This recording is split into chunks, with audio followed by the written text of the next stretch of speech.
let's move on to, we have the state plant or the state invert. Which one do you guys want to do first? I'm feeling excited on some plants. Okay. Why don't you take the lead? Sure. So I would say that I am a big fan of trees, especially when it comes to the plant world. I took a decent diversity of classes related to some plant stuff, whether it be plant taxonomy or plant ID.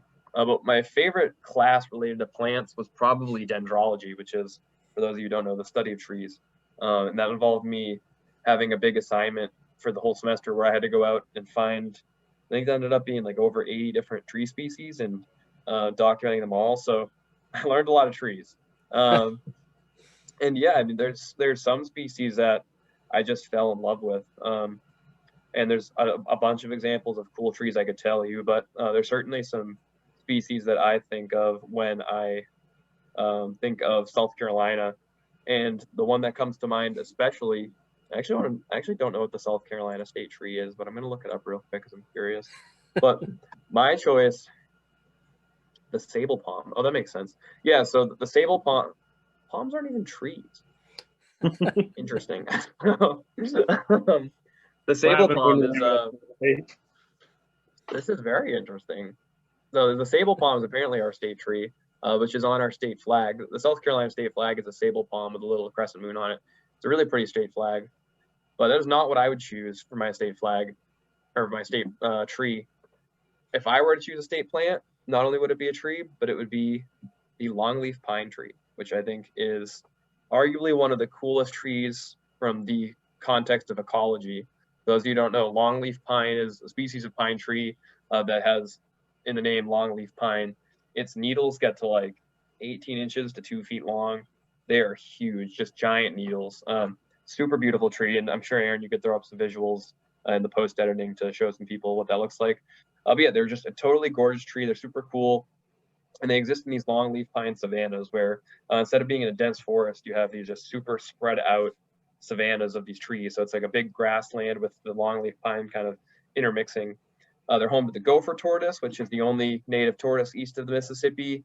They're home to the pine snake, which is a really super cool species of snake. Let me think what else. There's a very large diversity of species that live there. It's also really well known as being a fire ecosystem or a fire reliant ecosystem. So longleaf pine needs pretty consistent fire to survive. So historically, you would have fires come through this grassland, low intensity fires pretty much annually. And that is what would subsist these trees, so much that their cones are what are known as serotinous, which means they require the heat of fire to open and disperse their seeds. Unfortunately, longleaf pine has been totally decimated by a lot of logging historically, so we have a lot less longleaf pine savanna in South Carolina than historically. But yeah, I mean, it's a super crazy, super cool tree, one of my favorites, and it's definitely one that I would vouch for to be our state plant if I had to pick one. I mean, I already know what yours is going to be, but common sense speaks to that one. But I think mine would probably be a sugar maple tree, just because of like the educational aspect of it. And Pennsylvania is known as one of the largest like maple syrup makers in the country. So I you got to go with food. I'm a chunky guy. I might have to go to Denny's and get me some pancakes after this because of that. I mean, we talk about turning heads. Talking about maple syrup and pancakes is going to be the one to do it to get people to right.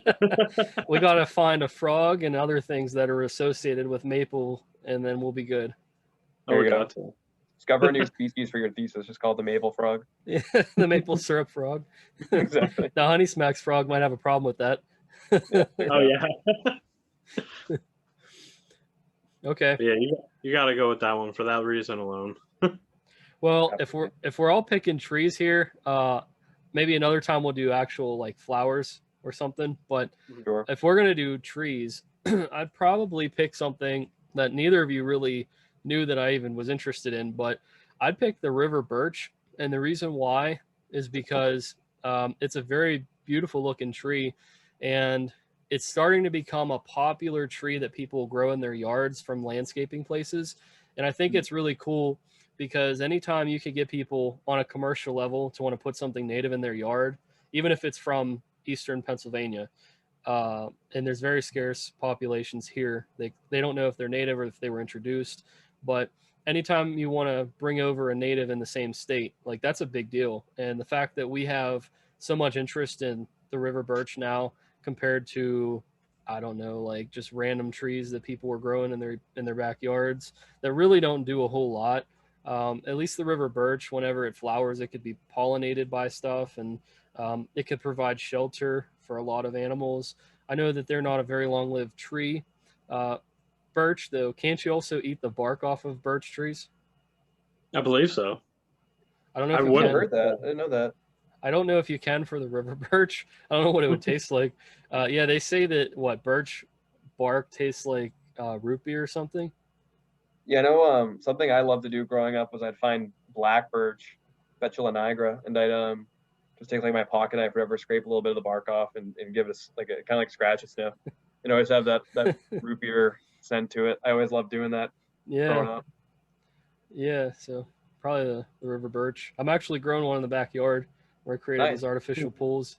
So yeah, I'm hoping to harvest the leaves when they drop in a couple weeks, and then I'm going to Mhm. use it when I build this big tank. I have like a red bud that I got my parents by the pond, so that, the river birch, and a few others. So I'm trying to go with native plants to make leaf litter of my tank, but that's not in this episode.